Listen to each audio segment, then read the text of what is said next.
Je sais que, bien-aimé, tu es pris peut-être pour quelqu'un qui ne vaut rien. Quelqu'un qui n'a pas de valeur dans ta famille, dans la société, dans le milieu où tu vis.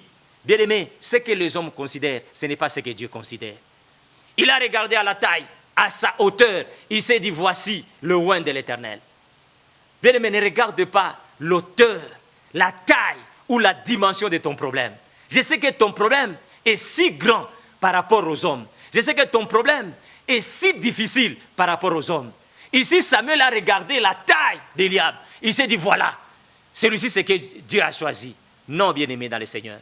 Parce que Éliab, c'était l'aîné d'Isaïe, le premier. Bien-aimé, les premières choses qui arrivent ne sont pas nécessairement les véritables. Ne sont pas les véritables. Il y a des choses qui sont arrivées dans ta vie. Bien-aimé, laisse-moi te dire, notre Dieu est fidèle. Il garde son alliance. Depuis qu'il t'a fait sortir de l'état où tu étais. Alors, bien-aimé, nous continuons avec la lecture. Au verset 7, la Bible nous dit, j'aimerais lire encore une fois de plus. Et l'Éternel dit à Samuel, ne prends point garde à son apparence, à la hauteur de sa taille, car je l'ai rejeté. Bien-aimé, les premières choses qui viennent dans notre vie peuvent, c'est vrai, nous secouer, peuvent peut-être affecter notre foi. Mais Dieu dit, ne considère pas ça. Il demande à Samuel de ne pas considérer Éliab, car Dieu l'a rejeté. Il a rejeté. Bien-aimé, les premières choses qui sont venues dans ta vie, les premières choses que tu as vécues dans ta vie, bien-aimé, ce sont les choses qui sont venues seulement pour annoncer seulement que Dieu est avec toi. Ici, Éliab est entré et Samuel s'est dit, voilà le oint de l'Éternel. Dieu lui dit, non, ne considère pas la hauteur de sa taille. Je l'ai déjà rejeté. Bien-aimé, j'aimerais que tu oublies ta bénédiction passée. Oublie les choses d'hier. Il dit à Ésaïe, ta bénédiction passée semblera peu de choses. Dieu ne considère pas ce que l'homme considère. Même si hier tu as réussi, je te dis que demain tu réussiras encore. Même si aujourd'hui tu as échoué, je te dis demain tu vas encore réussir. Garde la foi, garde l'espérance dans le Seigneur. Et au verset 7, bien-aimé, la Bible nous dit, car je l'ai rejeté. L'Éternel ne considère pas ce que l'homme considère. L'Éternel ne regarde pas à ce qui frappe les yeux, mais l'Éternel regarde le cœur. J'aimerais, bien-aimé, me concentrer dans ce message à te parler de choses qui doivent réellement révolutionner ta vie, qui doivent changer ta vie, qui doivent apporter un plus dans ta vie. Dieu ne regarde pas aux choses que nous voyons avec les yeux, mais Dieu regarde dans le cœur. Dans le cœur. Je ne sais pas ce que tu as dans ton cœur en ce moment où tu me suis. Je ne sais pas quelles sont tes pensées justement au moment où tu me suis. Qu'est-ce que tu as dans le cœur? Car c'est là que l'Éternel regarde. Il ne regarde pas, bien-aimé, l'état dans lequel tu vis. Il ne considère même pas la situation là que tu mènes. Dans ton cœur là, qu'est-ce que tu as? Qu'est-ce que tu gardes? Écoutez, la Bible dit, c'est du fond du cœur que la bouche parle. Il est arrivé dans ce combat. N'oubliez pas, bien-aimé, que nous sommes dans une tragédie. Nous sommes dans un combat parce que tu as entendu des bruits de guerre. Tu as entendu peut-être la guerre et tu vis même la guerre. Et cette guerre, comme nous l'avions dit dans notre premier numéro, elle n'est pas seulement physique. Elle n'est pas seulement morale. Elle est aussi spirituelle. Donc cette guerre prend tous les domaines. C'est à toutes les dimensions. Je ne sais pas ce que tu as dans ton cœur. Qu'est-ce qu'il y a dans ton cœur? C'est parce que c'est ce que Dieu voit. Au moment où tu me suis, Dieu regarde ton cœur. Qu'est-ce que tu as dans ton cœur, ma soeur? Qu'est-ce que tu as dans ton cœur, mon frère? Dieu dit à Samuel, je ne considère pas ce que l'homme considère. Qu'est-ce que toi tu considères?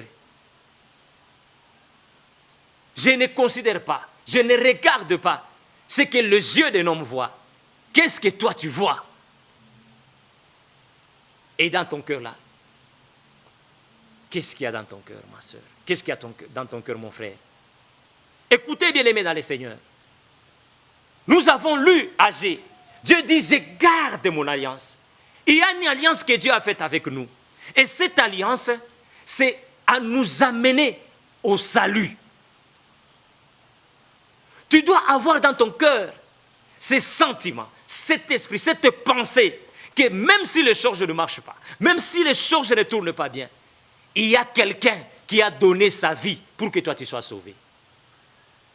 Il dit, lorsque je vous fis sortir de l'Égypte, Israël, pendant 400 ans, était soumis à l'esclavage, dans la souffrance, dans la misère la plus noire. Mais un jour, l'Éternel a pris la résolution de faire quitter ce peuple. Pourquoi? À cause de l'alliance qu'il avait déjà établie avec ce peuple. Mon frère et ma soeur, il y a une alliance que Dieu a juré cette année qu'il va accomplir quelque chose dans ta vie. Dans ton cœur, bien-aimé, tu dois garder cette pensée. Tu dois garder, bien-aimé, cette confiance. Tu dois garder cette foi. Parce que lui-même a dit, lorsque je reviendrai, trouverai-je la foi? Je sais que ça va marcher. Je sais que ça va aller. Quel que soit le temps que tu traverses, quel que soit le moment que tu traverses, garde dans ton cœur cette espérance. Ici, je me ramène toujours à la définition de la foi selon la Bible. Une ferme assurance des choses qu'on espère. Ma soeur, continue à espérer. Mon frère, continue à espérer. Car Dieu va agir. Il a une alliance. Il est fidèle. Je sais qu'il y a un sacrifice à tout ça. C'est ce que Dieu a demandé à Samuel. Il lui dit, prends un veau et descends à Jérusalem. Et là, tu vas me sacrifier. Oui, bien-aimé, que dans ton cœur, que tu gardes cette assurance, cette fermeté. Et c'est un sacrifice, bien-aimé. Le monde aujourd'hui, je sais qu'avec l'évolution de tout ce que nous savons, avec les tourments que nous vivons aujourd'hui, le monde est désespéré, tellement désespéré. Même toi, pendant que tu me suis, peut-être il arrive que tu puisses désespérer. Garde, bien-aimé, dans ton cœur, un esprit du salut. Un esprit que Dieu viendra à ton secours. Garde cela. Il a une alliance et il va accomplir sa parole. Il va accomplir, bien-aimé, c'est tout ce qu'il a préparé. Et cette année, et c'est ce mois d'avril. Ce mois d'avril, bien-aimé, c'est un mois où tu ne dois pas avoir peur. Un mois où tu ne dois pas désespérer. Un mois où tu ne dois pas, bien-aimé, faillir dans tes projets. Tu veux construire, continue à construire. Tu veux, bien-aimé, faire quelque chose de bien. Fais-le, bien-aimé, dans le Seigneur. Il y a encore de l'espérance pour tout celui qui vit encore. Tu n'es pas encore décédé. Tu es vivant. Ici, Samuel, il a eu peur. Peur de faire quoi? D'accomplir ce que Dieu lui a donné comme mission. Je te demande de ne pas avoir peur. Dans ton cœur, garde encore l'espérance. Garde encore la foi. Garde encore l'énergie. Garde encore, bien-aimé, la force. L'Éternel dit à Agé, dit à ce peuple, je suis fidèle dans mon alliance. Dieu est fidèle, bien-aimé. Il ne t'abandonnera point. Il ne te délaissera jamais. C'est ce qu'il a déclaré. Voilà l'alliance qu'il a. Il y a beaucoup de promesses dans la Bible que tu peux bénéficier. Garde surtout ton cœur. N'aie pas peur. N'aie pas peur, ma soeur. N'aie pas peur, mon frère. Il dit, même si la contagion vient, 1000 tomberont à gauche, 10 000 à droite. Tu verras seulement de tes yeux. Tu entendras de tes oreilles, mais tu ne seras pas atteint. Garde dans ton cœur l'espérance. Garde dans ton cœur la fermeté, l'assurance des choses dont tu as besoin. Ne crains pas, mon frère. Ne crains pas, ma soeur. Même si l'ennemi s'élève, même si la situation est difficile, compliquée, il est le maître des temps, il est le maître des circonstances. Le temps que tu traverses appartient à l'Éternel. Les circonstances, les stratégies, c'est Dieu lui-même qui les prend en charge. Ne crains pas, mon frère. Ne crains pas, ma soeur. Je vais te donner de l'espérance. Comme je t'ai dit la fois passée, nous ne sommes qu'à la phase de l'introduction de ces grands thèmes, parce que nous venons de nous connecter avec vous, ensemble. Nous allons découvrir des grandes choses. Nous allons découvrir, bien-aimés, des merveilles que l'Éternel nous a réservées. La foi, bien-aimés, c'est la fermeté dans l'assurance que nous avons, dans des choses qu'on espère. Ne faillis pas, bien-aimé. Sois concis. Sois ferme dans cette assurance. Sois ferme. L'Éternel ne va pas t'abandonner. L'Éternel ne va pas te laisser. Merci, Seigneur. Samuel, lorsqu'il a vu Esaïe entrer avec sa famille, il a vu Eliab. Il a considéré son apparence. Il a considéré la hauteur de sa taille. Et quand il a considéré, il est allé à la conclusion. Il a dit certainement, c'est le oint de l'Éternel. J'aimerais dire à quelqu'un que ce que tu es en train de voir, ce n'est que le commencement. Le combat que tu vois, ce que tu entends comme bruit de guerre, les guerres que nous voyons aujourd'hui dans le monde, la situation que le monde traverse aujourd'hui, ce n'est que le commencement des douleurs. Ce n'est pas encore la fin. Au verset 6, la Bible dit, il faut que ces choses arrivent, mais ça ne sera pas encore la fin. Et le verset 8 nous dit que ce n'est que le commencement. C'est pourquoi, bien-aimé, tu dois avoir confiance en Dieu. Samuel devrait avoir confiance en Dieu, car c'est Dieu qui lui a donné la mission d'aller oindre celui que lui-même s'est choisi. Samuel ne savait pas que c'était David. Il ne savait pas que c'était David, parce qu'il lui a dit, vas-y, et moi je te dirai ce que tu vas faire. Il ne savait pas. Quand nous rentrons dans cette histoire, nous voyons qu'Isaïe a fait défiler tous ses enfants. David n'était pas parmi le nombre de ceux-là qui sont entrés devant Samuel. David était quelque part. J'aimerais dire à quelqu'un que ce que Dieu te réserve est quelque part. Tu ne l'as pas encore vu, tu ne l'as pas encore entendu. C'est quelque part. Ici, Samuel a vu Eliab, il a considéré son apparence. Bien-aimé, ne considère pas l'apparence des choses. Ce que tu es en train de voir, ce n'est qu'une apparence. Mais la vérité, la réalité, c'est Dieu lui-même. Il dit ici au verset 8, tout cela ne sera que le commencement. Samuel ne savait pas que l'entrée d'Eliab n'était que le commencement du choix de Dieu. Dieu n'avait pas choisi Eliab. Dieu n'a pas considéré la taille d'Eliab, ni son apparence. Ce n'était que le commencement. Le commencement. Mais qu'est-ce que tu gardes dans ton cœur? Peut-être que tu es déjà fatigué, tu es désespéré, tu te dis que c'est fini, c'est la fin. Je te dis que ce n'est pas encore la fin. Dans ton cœur, ne dis pas que c'est la fin. Ce n'est pas encore la fin. Ce n'est que le commencement. Le commencement. Et j'aimerais dire au peuple de Dieu que tout ce que vous êtes en train d'entendre, que tout ce que nous vivons aujourd'hui sur la terre, ce n'est pas encore la fin. Ce n'est que le commencement.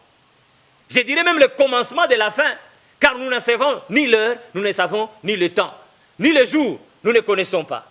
Mais seulement, Dieu est fidèle à son alliance. Il garde son alliance. Il est fidèle à sa parole. Il est fidèle à son engagement. Il a dit à Samuel, tu iras à Bethléem pour oindre un roi sur Israël. Et Dieu garde son alliance. Dieu garde sa parole. Et maintenant, Dieu te dit que ce n'est que le commencement. Ce que tu es en train de voir, ce n'est que le commencement. Samuel ne savait pas que quelque part, il y avait un David. Il y a ton David quelque part, qui est quelque part. Tu ne l'as pas encore vu. Ce que tu vois, ce n'est que l'apparence. Ce que tu considères, ce n'est que l'apparence. Dieu ne considère pas ce que tu vois. Dieu ne considère pas ce que toi tu considères. Parce que ce sont des apparences. Dieu veut bien considérer ce qui est dans ton cœur. Et ce qui doit être dans ton cœur, c'est la fermeté, l'assurance dans l'accomplissement de la parole de Dieu. Tu sais que tout ce qui t'arrive, bien-aimé, ça t'arrive parce que tu as cru au Seigneur. Ça t'arrive parce que tu as choisi le nom du Seigneur. C'est pourquoi ça t'arrive. La Bible nous dit, le malheur atteint souvent les justes. Souvent, le malheur atteint les justes. Ici, je parle à un juste. Je ne parle pas à un injuste. Je parle à quelqu'un qui est juste, quelqu'un qui a été choisi par Dieu. Le choix de Dieu. Samuel a été le choix de Dieu pour que Dieu accomplisse un autre choix. Ça, c'est la Shekinah. La seconde gloire. Le second tour. Ce que tu vis, ce que tu vois, c'est Eliab. Mais après Eliab, il y a le choix de Dieu. Alors ne crains pas, mon frère. Ne crains pas, ma soeur. Il y a un choix qui est derrière ce que toi tu vois. Il y a un choix qui est derrière, devant après ce que toi tu vis. Il y a quelque chose que Dieu a déjà préparé. Il dit, ça ne sera que le commencement. Quand il a vu Eliab, il a dit, c'est le choix de Dieu. Ce n'était pas le choix de Dieu. Ce que tu es en train de vivre, bien-aimé, ce n'est pas la volonté de Dieu. La souffrance que tu vis, ce n'est pas la volonté de Dieu. Ce n'est pas ce que Dieu veut dans ta vie. Dieu t'a déjà préparé quelque chose. Il est fidèle à sa parole. Et cela, ça va s'accomplir. Quel que soit le temps qui va passer, quel que soit le moment que tu vas traverser, il y a un choix, il y a quelque chose, il y a une promesse que Dieu a déjà préparée pour toi. Éternel Dieu, je te dis merci, je te rends grâce pour tout ce que, Seigneur, tu as accompli dans ma vie. Tu me dis, Seigneur, de ne pas considérer les apparences, de ne pas considérer ce qui frappe aux yeux. Car toi, tu regardes au cœur. Voici, Seigneur, je ne veux pas que mon cœur soit troublé. Je ne veux pas que mon cœur soit dans la crainte. Je ne veux pas que mon cœur soit dans la peur des choses que j'entends, des choses que je vis. Rends-moi capable par ton esprit de surmonter, Seigneur, toutes ces épreuves de la peur, afin que, Seigneur, s'accomplisse, Seigneur, ta volonté dans ma vie. Au nom de Jésus-Christ de Nazareth, nous avons ici prié, bien-aimés, et nous disons Amen.